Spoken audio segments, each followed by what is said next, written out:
Last week we were on the American side. Today we're on the Canadian side. We're going to find out which side we think is better. We got here earlier today and we drove around. We drove along the falls and saw the crowds of people that are here checking it out. Then we went a little further north up to the Floral Clock. We drove around some touristy areas and then we went in search of parking. And parking is crazy here. We're now working on finding parking. We just pulled in this lot that looked like a public lot. It is $35 for the day. And here we thought it was bad that the American side was charging $10 at the state park. That's nothing. So we found this little area where there's meters and you can park by the hour, and we thought we were finding a good deal compared to the $35 flat rate. It's $24 an hour here. Wow. Canada, come on. Wow.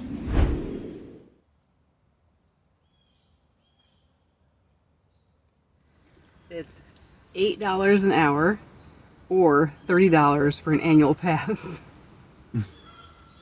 Well, that's a lot better. So I don't know how late you can park here, but if we did $30, we could do today how many hours do we want to be here? It's cheaper if we want to be here until like 10. It's cheaper to do the annual pass. If you're willing to spend $30, might as well just go up the street. We're a mile closer and pay $35 for the day. All right, so this area where we were checking out the rates is the Dufferin Islands. A nice little natural area, about a mile south of the main attraction of the falls. The consensus is we're going to bite the bullet and we're going to pay $35 to park. We considered doing that $30 annual pass thing and staying tomorrow morning and coming out again in the morning, but I don't think we need to do that because we have 7 hours? We have 7 hours to spend here at the falls. I think that's going to be plenty.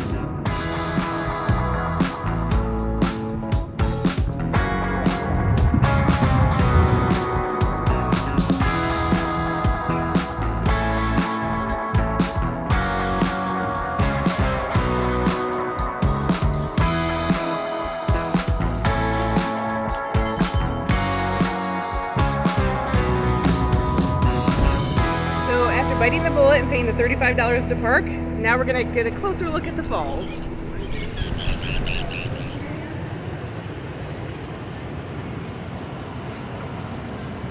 The word Niagara means a thundering noise, and thundering it is. It's almost overwhelming to the senses to stand next to the water as it rushes over the edge with its fast pace and thunderous sound.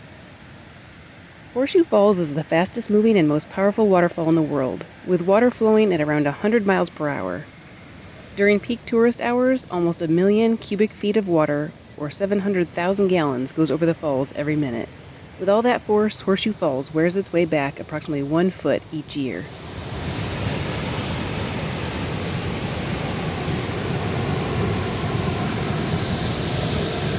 The falls provide a flourishing tourist industry and also serve as a major source of electricity for Ontario.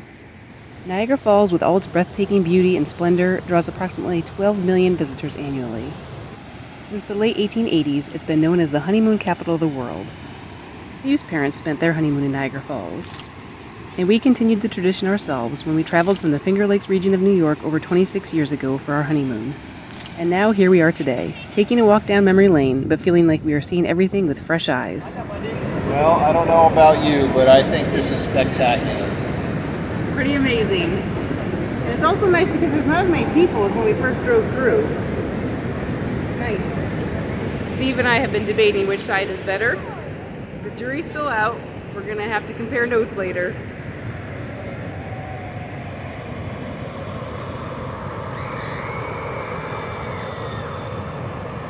One thing that's definitely fun is seeing where we were on the other side and watching the path of the Maid of Mist. It's just a cool change of scenery from this side to the other.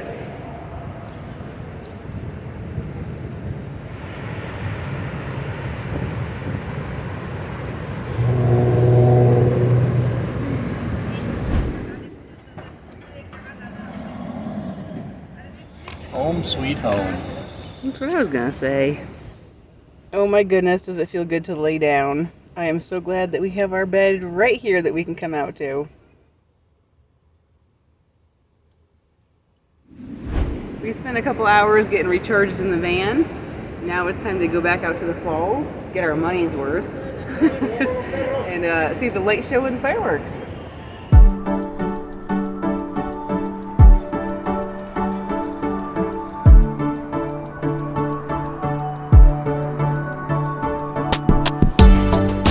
Just like we had done on the American side, we tried to find an ideal spot to watch the evening illumination of the falls and the fireworks show.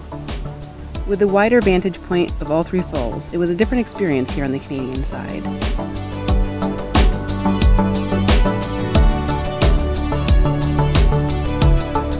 And there was a lot of mist in the air, creating a bit of a more dreamy feel.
Well, that was a lot of fun. Sure was. It was really cool seeing the fireworks from this side and hearing the echo, like in the canyon. That was pretty cool. Don't you call it a canyon? Yeah, I don't know what else you call it. Anyway, there were a lot of people. Very pretty. It's kind of magical with the mist. And I always love fireworks. And all of a sudden the wind has picked up, so it's quite wet. I think we just got a little wet. Kind of turned into a mini rainstorm. A waterfall storm. Water storm. I guess we don't need to go to Planet Fitness tomorrow. We just got showers. Fun way to finish the night. In 800 meters, turn left.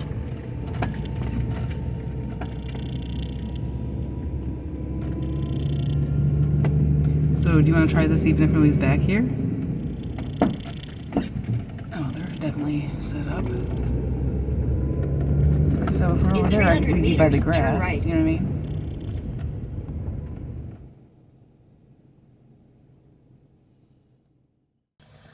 Good morning, you guys.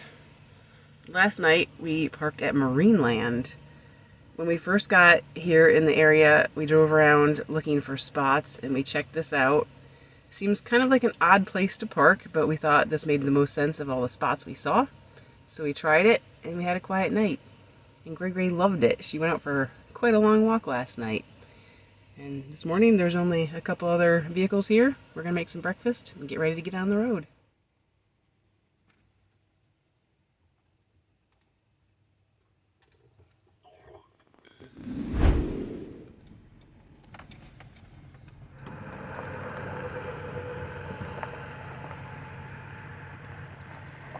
Yep, it's paid. That's stupid. I wonder when it starts.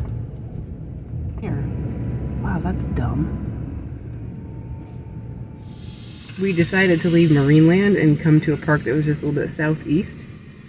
Thinking, oh, it's far enough from the falls that it won't be paid parking. But it is. It's $8 an hour, Canadian. We realized we were kind of forgetting to convert things yesterday. What's even worse is there's fence along the perimeter of the park where the water is. It'd be a very pretty park if you didn't have that fence.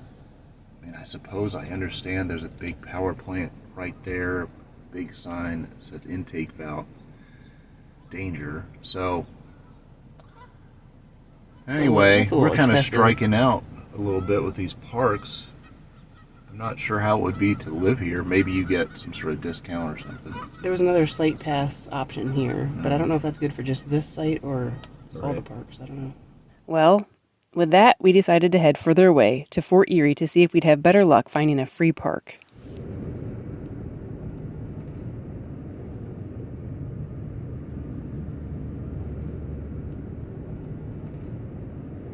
All right, well, at last we found a little park that's free, Believe it or not, a free park. and we're going to make some breakfast.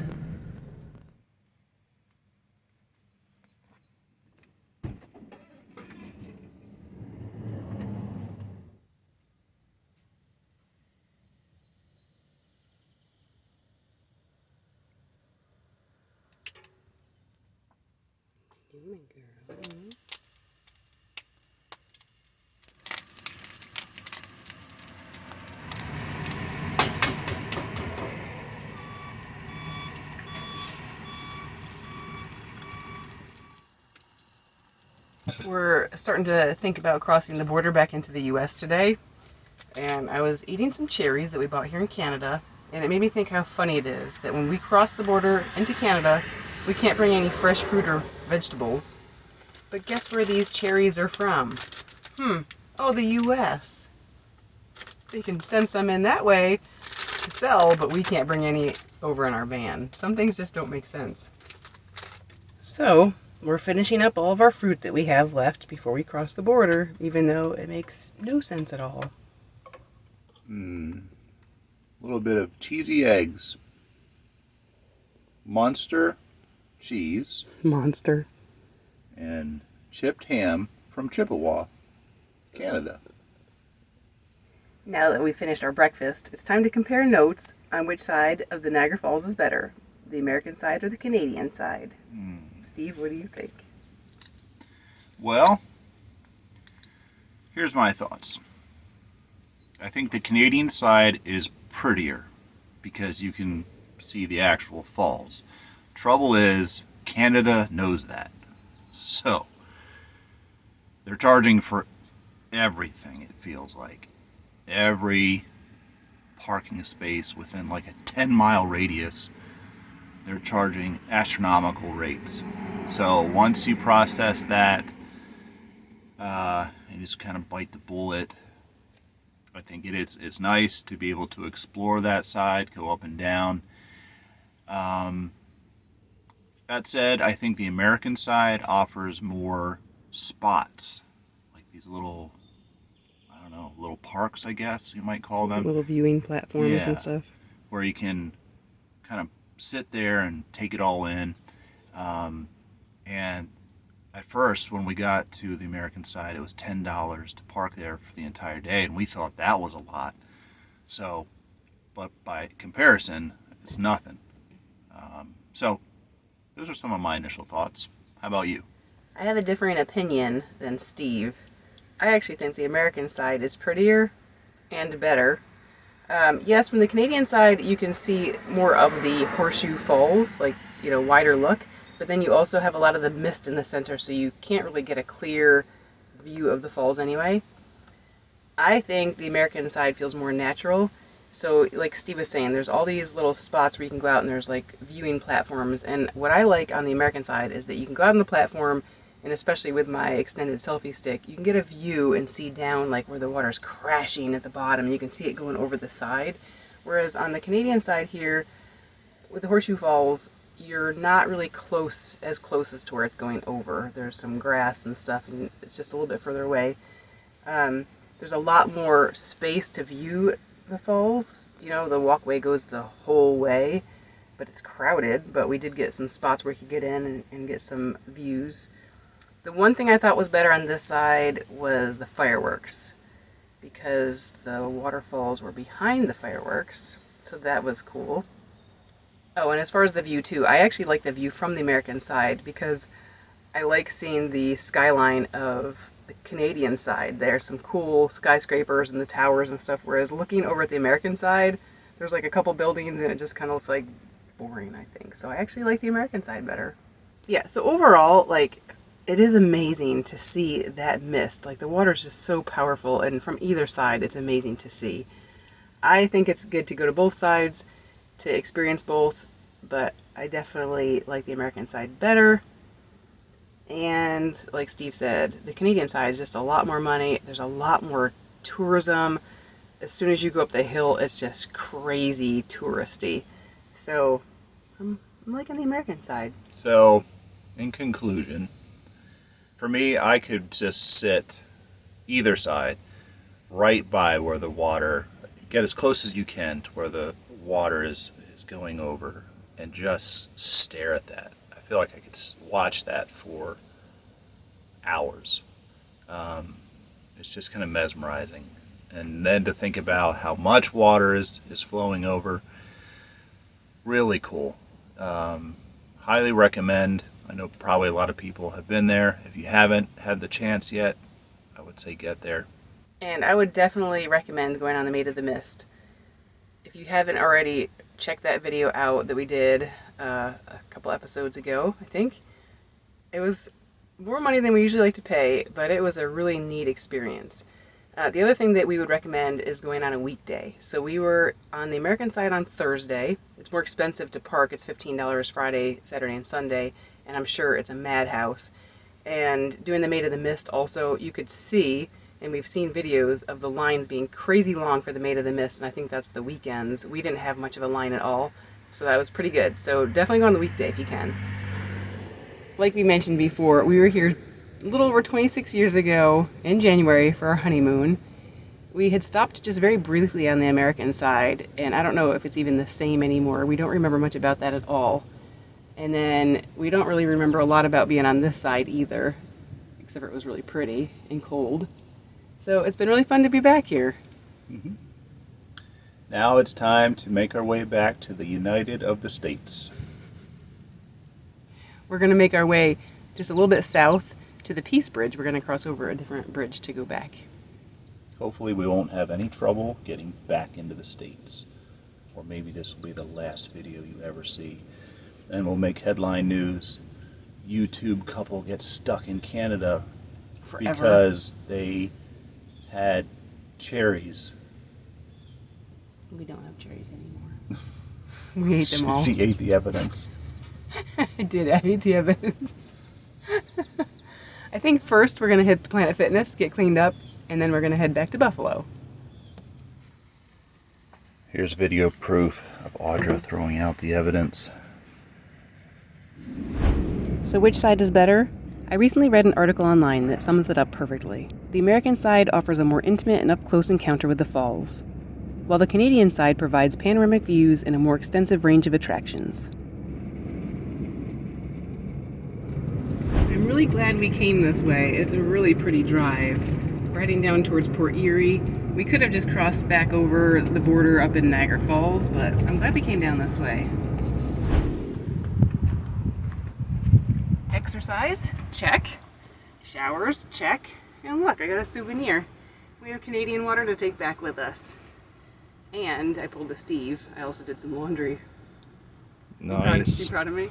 Yep. All right. Before heading over the border, we decided since we're here, we'd check out Port Erie a little bit. We stopped at a kind of strange little beach a little ways back there. And now we're checking out, I think it's Erie Crescent Beach. Is that right? Something Crescent Beach. Yeah, I'm not sure what it's called. I'll put it down below when I remember.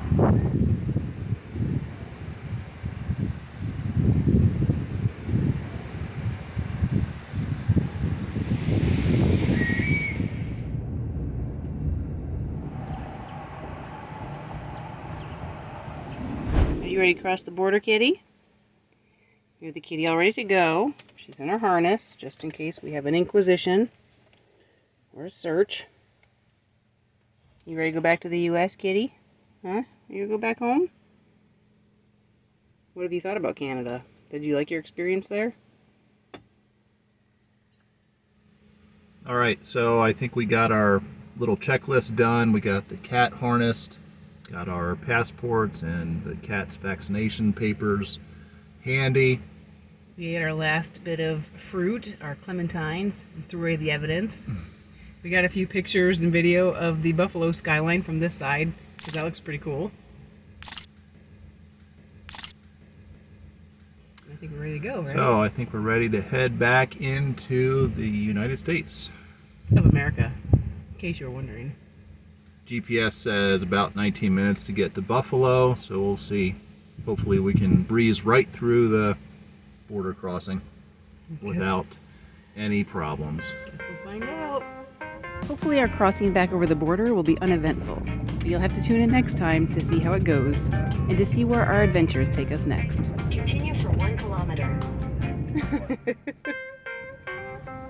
There's nothing else that's going to get us in trouble. As always, thanks for watching. Leave us a comment so we know you're watching, hit that like button, and subscribe if you haven't already. See you next time.